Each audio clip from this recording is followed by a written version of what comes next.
It's the God beat. It's the God beat. It's the God beat. It's the God beat. All right, so I want to get into what we're going to talk about this week. The church, tithing, all that good stuff.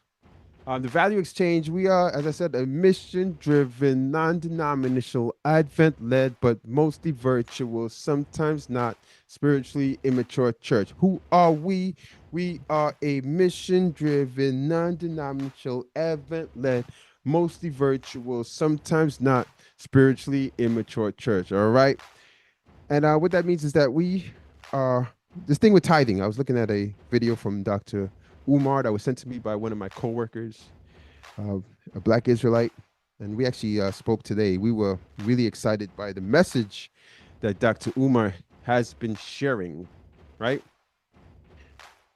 Both of us, but we were 95% there. There's the last 5%, and we spoke about this on the last fellowship. Was it the last or the last? The one before.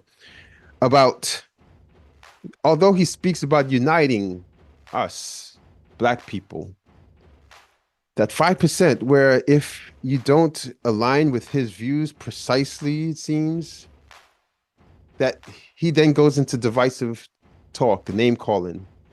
And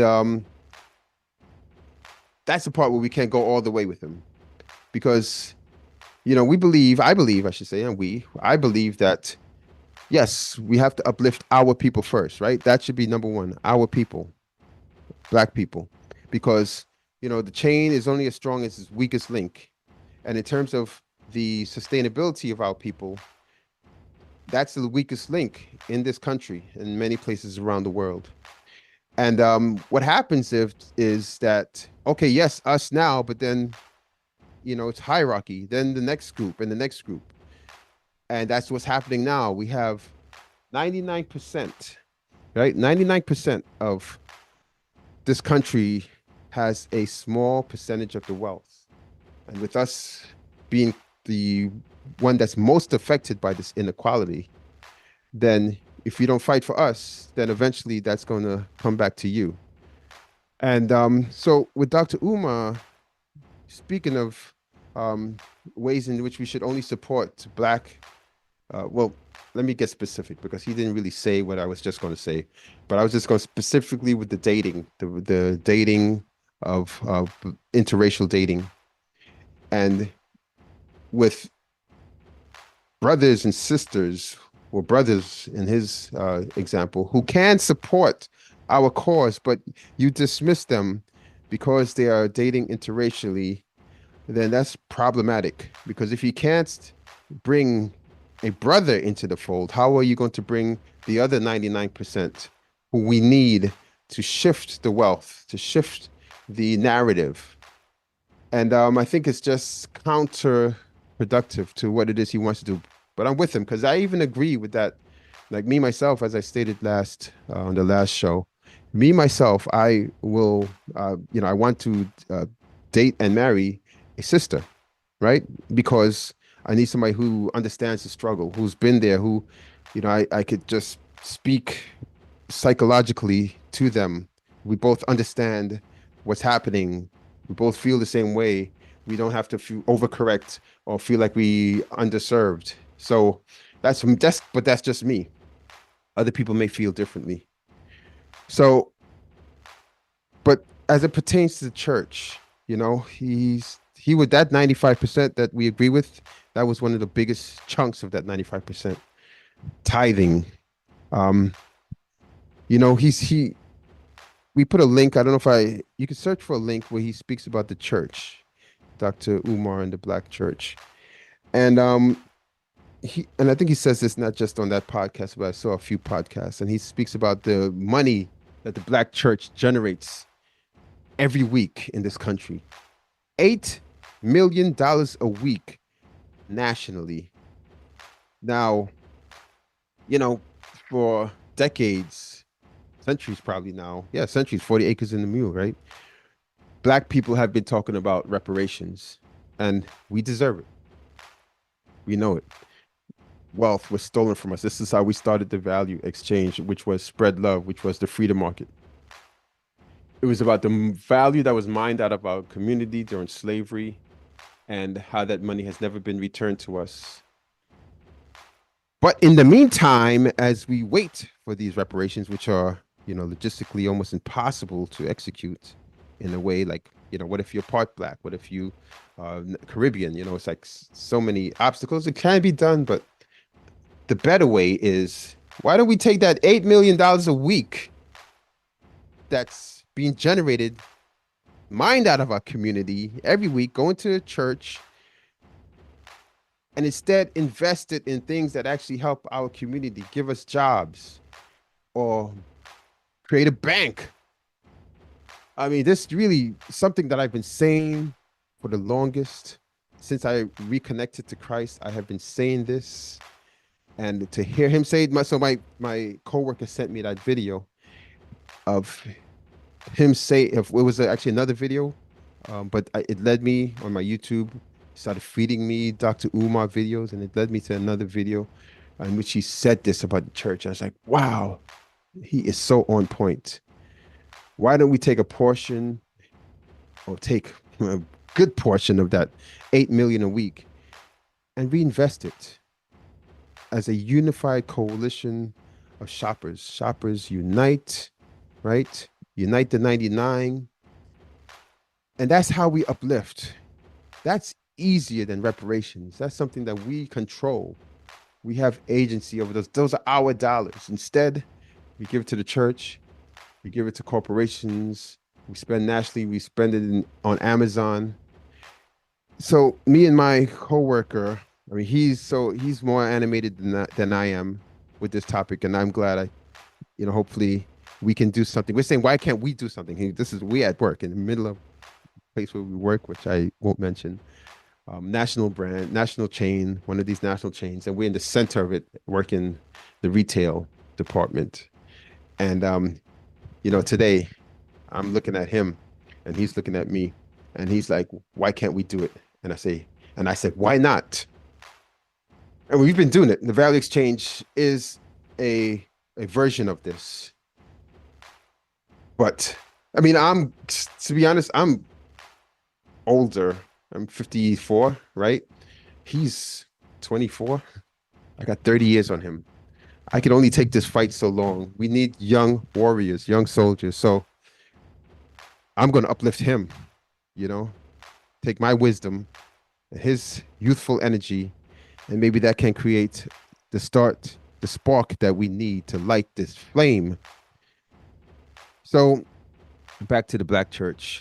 8 million a week nationally going out of our community into the church, going to who knows what, right? Um, and then one of the I always say this about grants, right? And so many people tell me that, Trevor, why don't you apply for a grant for what you're doing here? And I'm like, no, because that's exasperating the problem. You basically have money that's leaving your community, going to Wall Street, coming back to you for pennies on the dollars with all of these requirements and hoops that you have to jump through in order to get this grant, this money that belongs to you. You're now dancing, doing your little shuck and drive. Hey, now I'm using divisive language. Okay, let me stop. I just said don't do divisive language. But you're doing you have to basically compete, fight for this money that was yours, because when you, it left you as from your individual pocket. It went to a coalition of corporations who are united on how they're going to distribute this money back to you for pennies on the dollar. It goes to Wall Street. It goes to philanthropic organizations, and now you have to go apply to get your money back. You know, as Dr. Uma said, it's the highest form of contradiction in our community. He was talking about the church, but I'm talking about us in general. So I don't believe in grants. You know, we need to have agency over our own dollars, right? We need to be able to take those dollars and say that we're going to decide where we're going to spend this money, how are we going to use this money. Instead, what's happening? So the example Dr. Umar used in this one in this video that I'm a link, or it's linked in our last podcast, I think. but I'm gonna link the exact video in this podcast as well and in the YouTube notes. What we can do with this money, what happens to this money in one example, for example, one example, this money that grandma, he said, is the example he used. Grandma puts into the offering bin, you know, to the church. The church takes this money, walks over to the white bank, right? They now take that money and invest it in real estate that now is going to send up the rent cost or the property taxes of the very grandma, your grandma, black grandma's money went to the black church, went to a white bank, went to white real estate. It's now going to now price black grandma out of her community. So what are we doing? What are we doing, neighbors? What are we doing? Value exchange, fellowship. Know where your money's going. Vote with your dollar. This is my call to action for you. Vote with your dollar. Where's the mic? Right there. Vote with your dollar. Vote. Say vote with your dollar. That's right. I said vote with your dollar. To redefine the way we perceive, exchange, distribute. Our value is the pledge I make right here today to inspire friends and family. We believe that our love will never let us down. That's right, y'all. Say, I'm going to spread God's love, my neighbor. I'm going to spread God's love, my neighbor. I'm going to spread God's love, my neighbor. Higher and higher to feel his loving spirit all around. And God's love will never let us down. So you got to take those dollars, unite as a community. The thing is, so the whole thing with our dollars and corporate dollars is they're united. They've been working on the system of extracting wealth from our community for 500 years now, maybe longer. And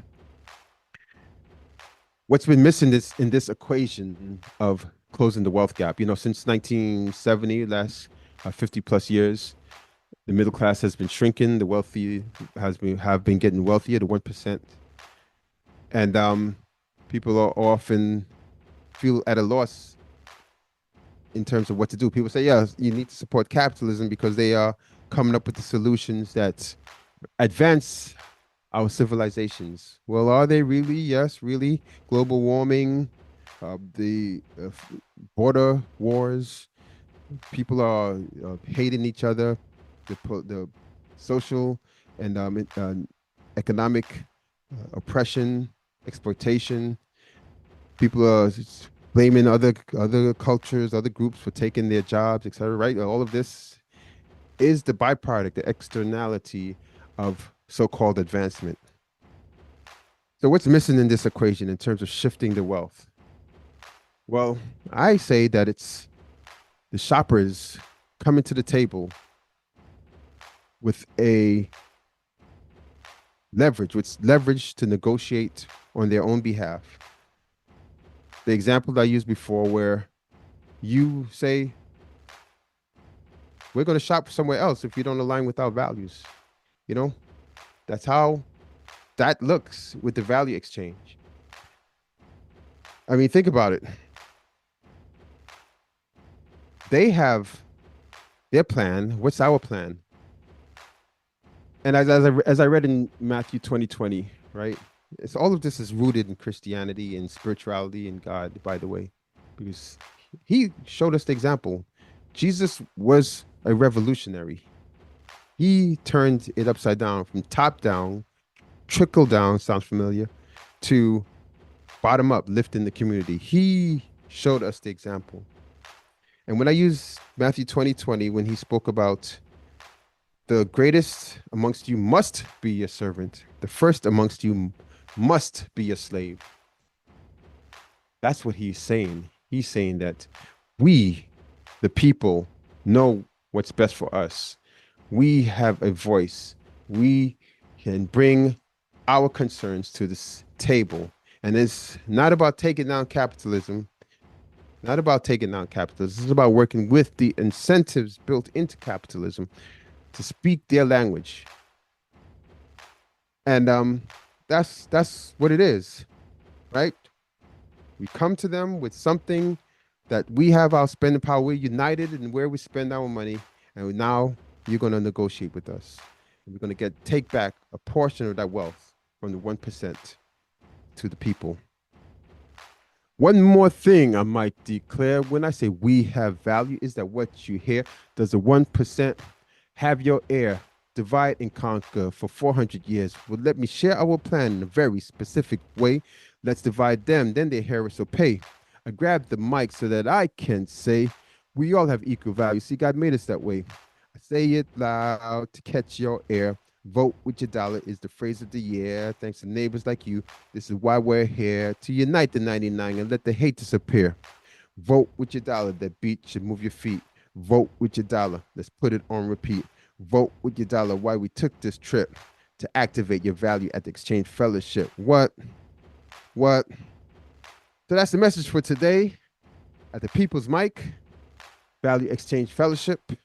Hopefully, you guys were able to extract some value of your own, take it to the people, spread the word, unite as one. Join us. Go to thevalueexchange.org. Make sure you add your name to the newsletter so that you get updates. Shop, vote for one of the sustainable platforms that will be when you buy something, you will see the candidates that you can support with your dollar. So thank you very much. Until next time, my name is Trev. I am an organizer with the Value Exchange Fellowship. Peace and blessings. All right. Peace and blessings.